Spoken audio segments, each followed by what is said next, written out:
Jasage de jeu de rôle. Jasage on the side. 12e fois que je parle. Type d'aventure, varier son style. C'est important. C'est sûr que c'est important. Autant pour le maître que pour le joueur. Même, je te dirais que c'est plus important pour un maître. Parce que si tu es un maître qui fait toujours le même type d'aventure, en tout cas, personnellement, j'aurais l'impression un peu de stagner, tu vas nulle part parce que tu fais tout le temps la même chose, tu sais. Pour vrai, dans mon jeune temps, quand j'étais jeune, j'ai fait beaucoup d'aventures, puis les gobelins, les kobolds, ils étaient très présents, là. Tu sais, on les voyait souvent.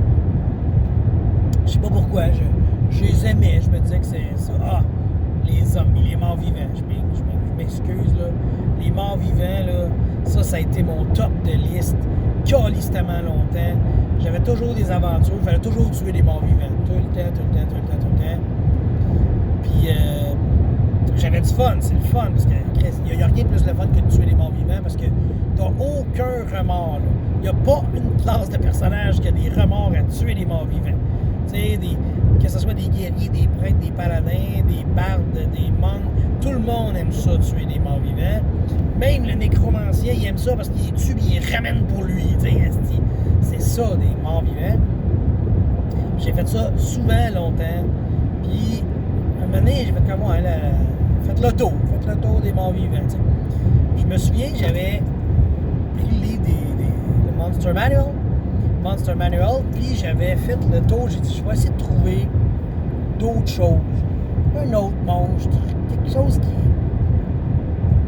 est le plus intéressant, tu sais. Là, j'avais trouvé,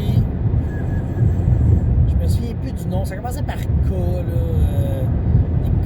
des crotiques, non pas des crotiques, là. En tout cas, puis c'était des genres de bébites de notre planète, puis l'aventure avait commencé avec ça.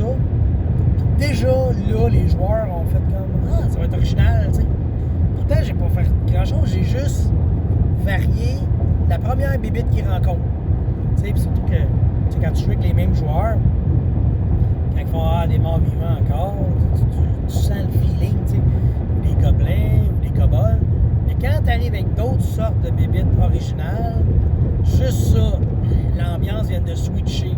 Puis l'ambiance, c'est une part importante de ton aventure. Tu sais, l'ambiance que tu vas mettre, les NPC, les créatures, ben c'est important de surprendre ses joueurs. Ouais, surprendre ses joueurs. C'est le terme que je cherchais. Le mot scientifique, c'est surprendre.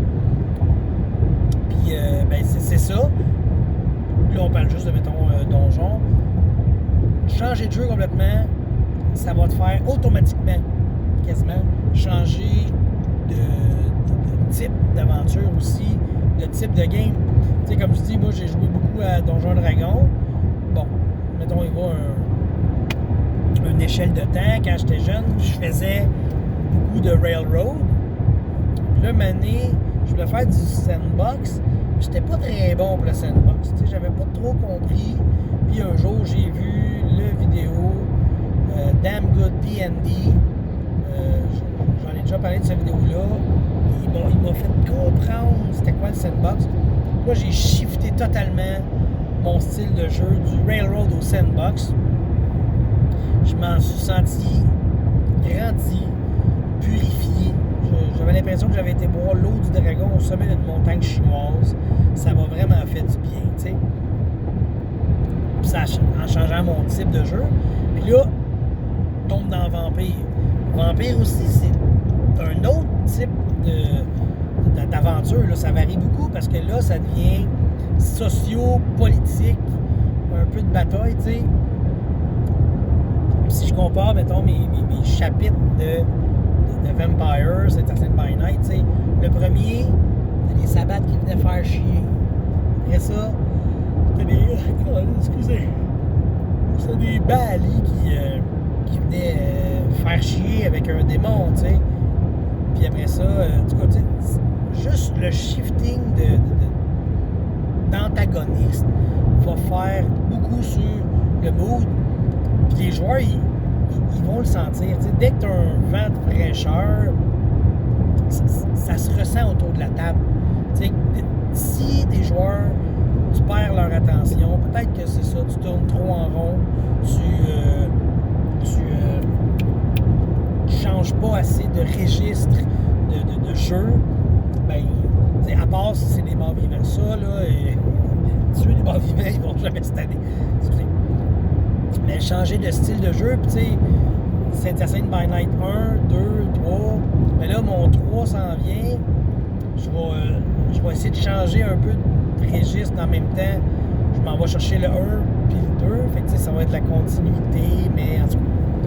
Fait que c'est important de varier son jeu, autant pour le maître que le joueur.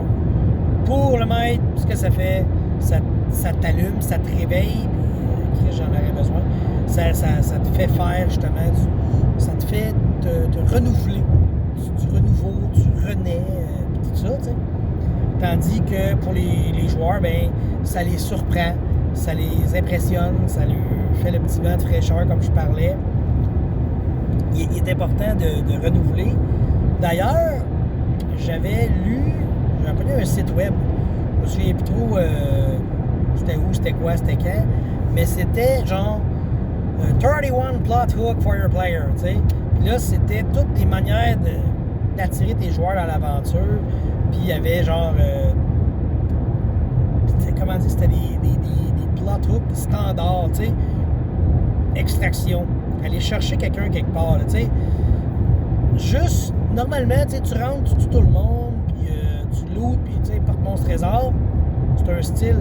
Mais si ton porte-monstre trésor, ton trésor, c'est quelqu'un, puis ta porte, faut pas que tu l'ouvres trop grande, puis tes monstres, faut pas t'en tuer trop, t'es dans un autre style, puis les joueurs, ils vont déjà faire comme « Ah, ça, c'est bon, ça. » Puis c'est ça, dans les plateaux qu'il y avait ça, il y avait extracté quelqu'un, poser quelque chose, c'est sûr, les missions, ça ressemble, tu sais, placer, mettons, je sais pas, une bombe dans une bâtisse, ou aller chercher un scientifique de la bâtisse, ça se ressemble, mais l'image est assez différente que le joueur, c'est de la poudre aux yeux, il ne verra pas tant que ça, tu sais, je pense que c'est Pilule Rouge qui avait dit ça, que tout est du porte-monstre trésor. Peu importe ce que tu fais, au final, c'est une sorte de porte-monstre trésor, puis il n'y a pas tort. C'est pour ça qu'il faut que tu essaies de varier tes portes, tes monstres, puis tes trésors, tu sais. Fait que... c'était où donc? Oui, ben c'est ça, varier ses aventures, ça commence, entre autres, par là.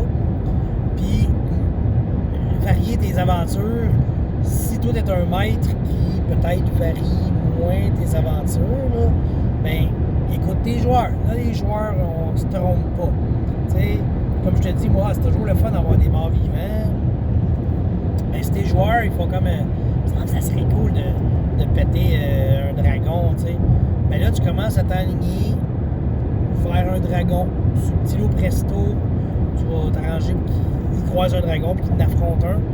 Pis juste ça, ben, tu varies de la boucherie, de mindless bébite, à un dragon qui est brillant, puis qui les attend, puis qui prévoit leur coup.